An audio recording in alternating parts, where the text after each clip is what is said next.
What's going on, guys, and welcome back to my YouTube channel. As you can see, I am now finally back in Perth. I just want to thank everyone for their amazing comments over the last couple of videos, especially my Vietnam one. I haven't actually uploaded the rest, so I at this point wouldn't have known what everyone's reactions and stuff are, but hopefully you would have enjoyed all my prep vlogs and also the travel vlogs and just me showing you how I prep whilst traveling and juggle both. Obviously, you would have been able to tell I was in such better spirits and stuff once I got to Korea. I was obviously a little bit beaten down and upset after Vietnam, just kind of really doubting myself and things like that. But I had the best time competing in Korea. It was honestly the best experience ever, the best stage I've ever been on, and a great way to end my season on a high. So obviously I came 8th. There was 10 competitors.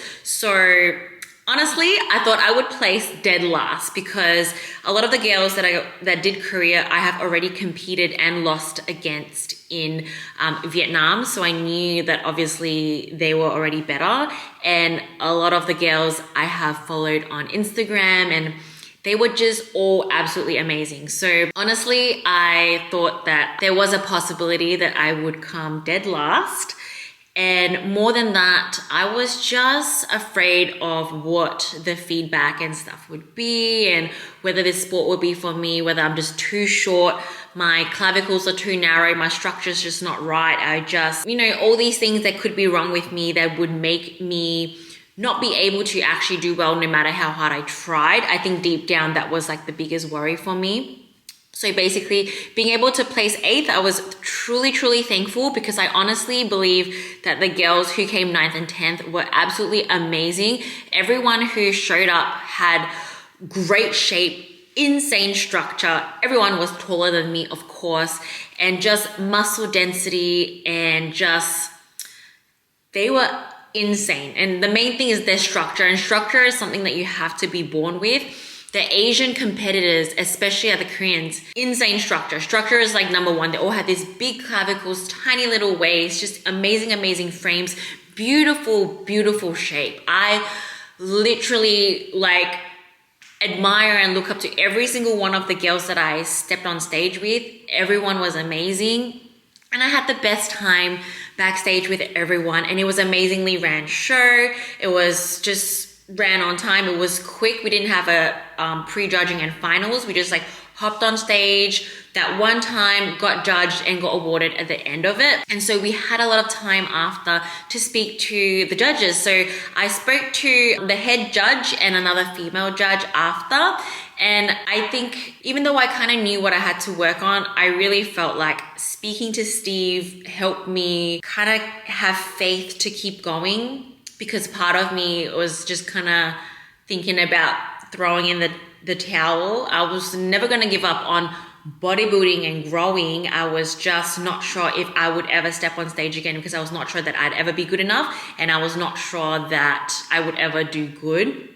I was very happy with how I looked, very happy with all the improvements I made, and it's undeniable the improvements I managed to make, the muscle I managed to put on, the smile and stage presence that I brought to the stage, the way I battled it out and everything. I am so proud of myself, but at the end of the day, the only reason we compete is to win or to do well. So I knew that I could continue doing everything that I did and still not step on stage ever. So it was good that I managed to have a really good, nice chat with the head judge, Steve. So basically Steve judges in the USA, and I really needed to get some good feedback to point me in the right direction and things like that, to see where I stand before I went back to the US. So obviously it's a goal to go back to the US, and it's a goal to obviously qualify for Olympia, which is in the US, and we'd be competing against other US competitors, which I also know are of amazingly high standards and a lot of muscle density. And I just wanted to see if the size that I had put on was enough yet. So basically Steve told me that he really loved my physique and just loved everything about me, and that basically my balance was good, my flow was good, nothing was too overpowering, but they just really wanted to see more of me. And it's so crazy because that's exactly what Tyler Mannion told me when I was in Pittsburgh. At that time, I was on stage like straight in morning 42 kilos, and in Korea it's 43.1. So I put on 1.1 kilos in that time, which is like a year. So in a year, I managed to put on, a kilo of lean muscle, maybe even more because I was way leaner in Korea as well. I was super, super lean. For my last 2 shows, I was stoked with my conditioning, and I'm stoked with the amount of muscle that I managed to put on. So basically, I still need more, but it's not a bad thing because he said there was nothing that was too overpowering, and that I just needed to grow everywhere, which is again a very fun thing to do, a very motivating thing to hear. And I could really tell that they did like me, and they did really like my physique and what I brought. I just needed more time. I just needed more muscle.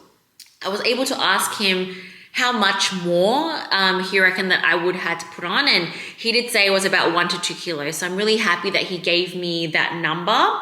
And thinking back, I was able to put on a kilo of muscle within a year, and in that year I also did a prep. So obviously I prepped for Singapore as well. Basically last year I prepped from like January all the way through to August, and still managed to make some improvements in that time before I stepped on stage again this year in October. So I do think it's possible. Whether I'd be running out of time is something that has been on my mind, and I might talk about it at a later stage. Obviously, I am already 31, and I thought I would achieve everything that I want to achieve by 35, and I could retire then and think about having kids. And that's something that every female has to think about. Our clock and time is running out, and I hate having a deadline to that, because if all this was not an issue, and if I was like 25, I would be more than happy to take 2, 3, 4 years off to grow and just keep doing this, because I absolutely love it. I love putting on muscle. I love training hard. I love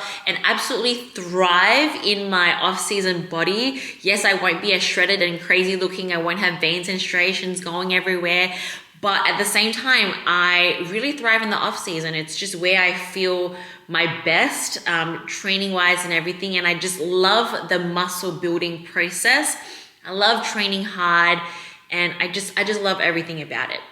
The only thing that was really holding me back is just the fact that if I did dedicate a year or two, probably, I don't know, a good at least 1 year, but like possibly I may need 2 to really put on the size that I need. Would I have really ran out of time to really chase this goal before I actually have to think about having kids and things like that? And that really, really bothers me. So I do have a lot to think about, and I will unpack more of those thoughts at a later date. But for now, I'm really happy with my feedback. I also speak to one of the female judges, and again, she also really liked everything about me, and she also agreed that I need to put on a little bit more size, and I'll be really, really good and competitive once I do. And she wanted me to focus more on my lower body though. So Steve says everywhere, the female judge wants more lower body density, things like that. Obviously, when with Jeremy and his feedback as well, Jeremy reckons my lower body conditioning was perfect, hamstrings, tie-ins and everything were there. Glute hamstring tie-in was perfect, but just a little bit more density is needed through there. So even though I've been known for like my glutes and my lower body, this is time to really like take it to the next level, and I'm really, really excited. And so obviously, even though I want to focus on growing everywhere, we need to kind of focus a little bit more on a certain thing at a time. And so my plans going forward into off season is firstly focus a lot on glutes and lower body first, and then continue to obviously build my upper body at the same time. Jeremy really wants me to grow my lats a little bit more, but me personally, I want to focus on my glutes first. We all want to obviously make improvements everywhere, but we can really only focus on a couple of things at a time without kind of, not letting our bodies recover, because we still have to recover from the training sessions. The food needs to still be shuttled somewhere. So we still need to prioritize certain things. So with my training going forward, I'm going to really be focusing on my glutes and lower body first. And then after the first block, maybe move on to more back. And then after that, shoulders, arms, things like that. At the end of the day, it's so exciting. When I talk about training and growing, it makes me so excited because this is what I live for. I love it. And I'm really excited to get my glutes even wackier. Like it's always, my glutes have been good mainly because I always bring that conditioning and just have really nice sharp glute hamstring tie-ins. But this time I'm ready to take it to another level with added density there and that pop. So I always manage to bring them nice and full to the stage, but fullness is not enough. You need density. You need muscle to be able to carb up. Everyone always thinks when people say fullness, you just need to eat more carbs. The carbs ain't going to go anywhere if the muscle is not there. You need the muscle there. So I'm going to be focusing on adding a lot of muscle tissue to my glutes, get them big, round, full. I'm really excited to do that because I haven't really been focusing on my glutes for a long time, mainly because of my lower back injury, but also because it has always been a strong point of mine and I really needed to focus on my upper body. So now I'm going to bring it back to really focusing on my legs, not just my glutes, my quads, my hamstring, because what I could really see in person is how dense these girls' legs are, and it makes me so motivated to train my legs like an absolute maniac. So that's pretty much where I'm at with regards to taking on the feedback and what I'm going to do with my training. But basically I'm starting this series called the Reverse Diet Diaries. So I did this last season and a lot of you found it really helpful, and a lot of you have already actually reached out to me wanting me to document my reverse process. So my reverse process is very unconventional and very different from the way other people do it. Obviously, I'm going to be reversing myself. At the moment, I'm giving Jeremy a little bit of a break and taking the reins back to myself when it comes to training, nutrition, and things like that. He finds it really hard in the off season to be able to be my coach because he wants to be my husband first, and my husband wants me to go out with him and our friends and enjoy myself and enjoy time. He loves seeing me happy. He loves seeing me eat, and he doesn't want to be my coach and to have to tell me to pull things back or to do things like that. It's really hard for him to wear both hats. So I'm going to allow him to just be husband, and I will retake the reins over back to myself to reverse myself out of this. So basically, I'm planning to do a very conservative reverse. In general, the reverse diet is there's 3 goals of a reverse diet. So one is to restore your body to a good metabolic set point. So basically when we all diet, our metabolism slow down. It's normal. It's part of the dieting process and part of being in a low body fat state in general. So our bodies don't like being lean. We're tired, we're hungry, we're low energy, our hormones are not where it needs to be. So we need to restore all these things to a happy level. We need our hunger levels to be good, our hunger signaling to be good. We need to sleep well, we need to have good digestion, we need our hormones to be good. If you did lose your period, we want to get that period back. And these are the main goals of a reverse diet. In order to boost your metabolism, you want your body to be able to consume as much food as possible whilst not putting on as much body fat. So basically, if you don't know what a reverse diet is, this is what it is. People slowly bump their calories up whilst trying to gain as minimal fat as possible. Understand that the scales will go up and understand that you will gain body fat. It's all part of the process. And if you don't gain the body fat that you need back, your hormones won't be restored. When I talk about hormones, it's not just your reproductive hormones. So it's not just about periods and things like that. It's about your hunger hormones, your leptin and ghrelin levels. And it's also about your stress levels, your cortisol, things like that. So when we're too lean, we don't sleep well because our cortisol is just, we're in fight or flight mode all the time. Our recovery is really, really bad. And all these are all hormones, and they will be restored once you are at a good body fat set point. So we all want to get there. That is the end goal. So generally we want to try and get there at a good speed, not too slow, not too fast.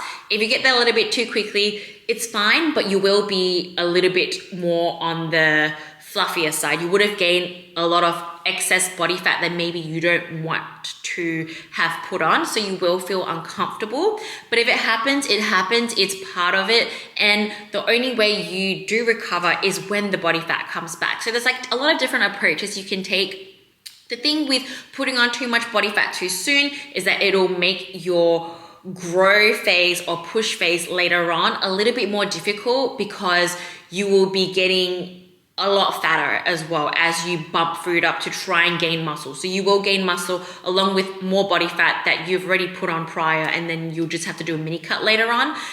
Or it might mean that when you get to your next prep, you will have put on so much excess body fat that you will have to diet so much harder to get it down. When you have to diet harder, you will lose some muscle in that process. So there's pros and cons of each.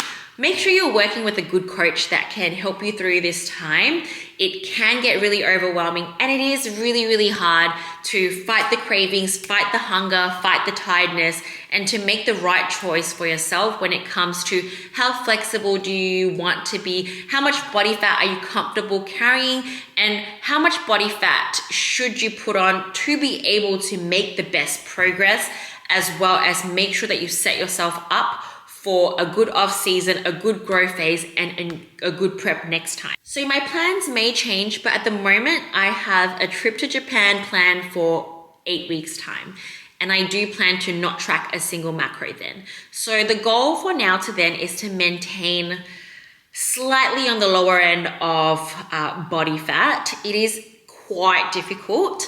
I have put on 2 kilos since I last competed. So as you would have saw in the vlogs, I thoroughly enjoyed myself in Korea. I did not track a single macro. So I was enjoying myself Sunday, Monday, Tuesday, and Wednesday. So 4 full days of untracked eating basically whatever I wanted, listening to my hunger cues, intuitively-ish eating, but also just like really enjoying myself in Korea, not really weighing myself or anything. I did weigh a little bit here and there, but not really focusing on the scales and not even worrying about protein. I probably trained like once or twice. So I would like to say just 4 full days off from proper training and proper nutrition. So I did eat some good foods, but mainly, yeah, there were a lot of street foods, and honestly, they were just not the best choices at all. I wouldn't have made those choices if obviously I was here in Perth, but I was traveling, I was in Korea, and I wanted to enjoy myself. So that's what I did. Obviously, the main thing I wanted to focus on is to not binge and not go out of control. Because I've done that so many times in the past where I get this unbearable hunger and then I just binge, or like when I start eating, it just triggers something in me and then I just keep eating and I can't stop eating. And I'm so full, my stomach is about to explode and I still can't stop eating. So I've gone through all of that. So if you're someone that has gone through that, it's normal. Again, I do hope you have a coach that will help you through this. Otherwise, I am a coach. I would love to help people through the reverse diet process. It's something I've been through myself and I'm passionate about. So if you do need some help, please hit me up and I can definitely help you through this time. I'm going through it myself as well. But yeah, so the 2 things I wanted to avoid whilst I was in Korea is just basically binging, feeling guilty, and just overeating to the point where I feel sick. So my stomach was like really uncomfortable because it was like new foods that I wasn't used to digesting. So once that happened, I kind of just slowed down, ate a little bit less. I literally probably only ate like 3 meals a day. I didn't overeat too much. And when I was like really full and uncomfortable, I stopped. So I was very proud of myself for handling those first 4 days like that. I did probably snack a little bit too much on my traveling day back. So when I was traveling back from Korea, it was like a hectic, like 10 hours of flying and then like transiting and then another 5 hours. It was a long journey back. So along the way, I did like eat a couple of chocolates and snacks and biscuits and things like that. I ate all the airplane food. And then when I got back to Perth, we ordered Nando's. I had Nando's and some garlic bread. So got my protein in there. So I'm happy with that. And then I had a bunch of snacks that obviously we brought back that night as well. So obviously, I think that was my most unideal day because there was just not a lot of proper food. So that was basically the Wednesday.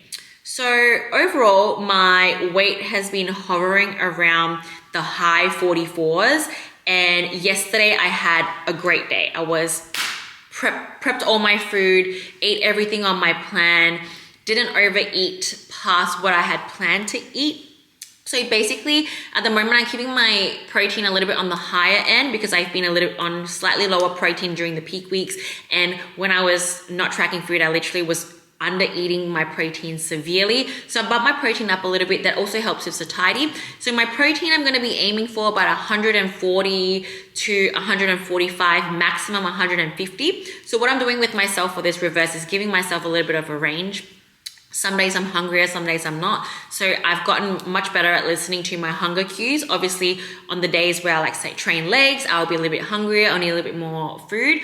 On the days say maybe I train arms or shoulders, I won't need as much food because I didn't burn as much calories, yada yada. So I'm very in tune with my body. It's not a method that I recommend, but it's what I'm sharing with you with regards to what I'm doing right now. I have parameters. So those are my parameters for protein.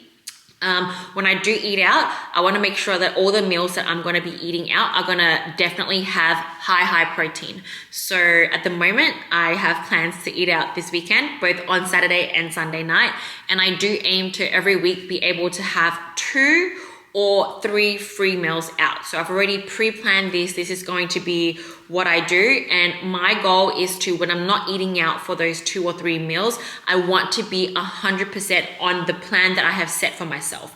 And the plan may change from day to day. And some days I may fail and not follow the plan. If so, I will let you know. So this is what the Reverse Diet Diaries is gonna be all about. So yesterday, yeah, that's what I hit for protein. My fats, I'm gonna be aiming for around 40 to 45. Yesterday, let's see what I hit yesterday. So yesterday I was at 42. So I was very happy with where my fats were at. Carbs, I will give it anywhere between 150 to 200, depending on the day, how hungry I am, how much calories I burn. So basically those are my parameters. So yesterday I hit exactly 143 protein, 170 carbs, and 42 fat. So that's what I hit yesterday. I was very happy with that, felt good. Obviously I still had a little bit of cravings. I still wanted to eat a little bit more at the end of the night, but I had to like hold myself back a little bit, and I wasn't stuffed. I was satisfied. I needed to kind of really look inwards and tell myself that I am satiated. I'm not full, I'm not stuffed. And sometimes when you feel like, oh, I'm not full, I want to eat more, you need to really pull yourself back and just realize that, well, I'm not hungry either. And as long as I'm not hungry, that's it. I draw the line there. I'm going to brush my teeth and go to bed, focus on sleeping. And the next day we can eat again. I'm going to be in a very extended off season, definitely minimum a year or more, which is last year my off season was only really like, I like to say 7 to 8 months. So this is going to be longer than my last off season for sure. So a whole year or more of off season prior to beginning prep. So I might begin prep in only 2 years time, but I'll have 1 full year of like not prepping at all, at least before I start prep for the next show. Because sometimes I'll prep for like 15 to 20 weeks. So that is basically half a year. So yeah, that's the plan. So because I know that we're going to be in the extended off season, I will be able to eat more in the future. Just go to bed, next day is a new day and we can eat again. So I love eating breakfast. We all know I love eating breakfast. So went to bed. Even though I did everything right, my weight went up to 45.1. So I've now entered the 45 zone and I'm now 2 kilos above my stage weight. Is that concerning? Yes, a little bit. But let me explain to you why it happens. So basically, when I eat clean again and eating more protein, eating more veggies, eating more fiber, it is more food volume in my body. And obviously I haven't passed it out yet. So it's only natural when you go back to eating whole foods, because when you eat out all the junk or like, you know, I ate a lot of street food and stuff, it's all very calorie dense, but it's all very low volume. So it sits very light in your stomach. So the weight that you are during that time is not your real weight because you're eating just very little food volume, as compared to when we eat cleaner, we have higher food volume sitting in our stomach. Also, when I'm traveling and flying, I'm severely dehydrated, so I haven't been hydrated. So now yesterday when I had a good day of drinking my water and being healthy again, I was finally hydrated again and not dehydrated. Again, that will put your weight up, but that is like the weight your weight is supposed to be. So 45.1 is where I truly stand, even though I was hovering around the high 44s. Like I said, that wasn't my true weight because again, I was severely dehydrated and eating much lower volume than I normally do.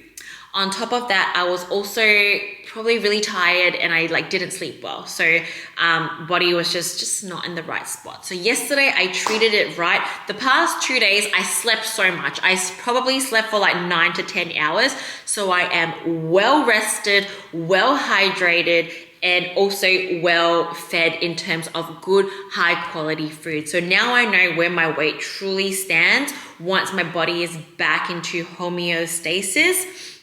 I didn't gain fat yesterday. My weight just restored and reflected what it truly is and how much weight I've truly gained from eating whatever I wanted for 4 days. So I've gained 2 kilos in 4 days. It happens. It's normal. I enjoyed myself. It is what it is. It's part of it. But I am feeling better. I managed to have good bowel movements the last 2 days. I slept well the last 2 days. I trained the last 2 days. And that is my main goal. So right now, apart from trying not to get too fat, obviously I want to be able to train well, recover well, get my period back, because I did miss my last period just before a show, just because I was so shredded. I think I've just never been this shredded before. So it's the first time I've ever missed the period. So I really aim to get my period back as soon as possible. So getting my hormones back to normal so I can get my period back is a goal. And then another goal is to, again, have good bowel movements, make sure I poop every single day. So that's a goal. Make sure I sleep well every single day. That's another goal.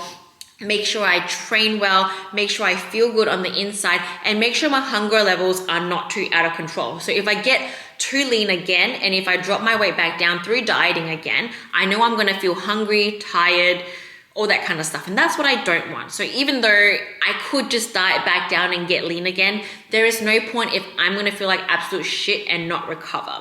That is the game plan moving forward. I'm gonna stick to my parameters for today. Tomorrow, because I'm going out to eat, we're gonna have Persian food, so we will have a good amount of protein. I'll try to eat a little bit lesser during the day. And obviously when I'm out, I make sure I'm gonna enjoy my time with my friends, eat like, but not go too crazy is the main goal. And we may get yochi after, so again, I won't go too crazy after that. On Sunday, I'm having dinner with my parents. I'm going over to their house. We'll probably get some kebabs and maybe pizza, so that won't be the best thing ever. But again, I'll try to keep the portions low. Maybe only have 1 or 2 slices of pizza, half a kebab, enjoy the time with my family and focus on that. So when I'm eating out, I'm more focused on, building that connection and spending time and memories and conversations with the people that I'm eating with, rather than the food that I'm actually eating. I just want to enjoy that time with people I care about. And so I'm going to focus on that. Eat a little bit less during the day prior to that. Just keep the protein high, eat a little bit lower fat, especially during those days that I'm going to eat out at night. Make sure I train on both days and get on with it. So I will be keeping you guys updated, hopefully every week or every 2 weeks, how I'm going with my reverse. So for today, I've had one perfect day. Hopefully today will be another perfect one. Not sure what will happen with my weight. And then I'll have 2 days where I will be eating out this weekend. And then I aim to be absolutely perfect next week from Monday through to Thursday at least. Will I stick to that? Who knows? Because things happen, okay? It's normal. I'm here to be real and raw with you guys. And I want us to share this reverse journey if any of you are reversing as well. Obviously, again, get a coach, listen to your coach. Hopefully you guys enjoyed today's video. I know it's just me talking. And if you do like this Reverse Diet Diaries series, please comment and like the video so I know and I can be motivated to upload more often, just talking about this particular subject and sharing it with you. Hope you guys enjoyed today's video. Again, please like and comment, and I will catch you guys in the next one.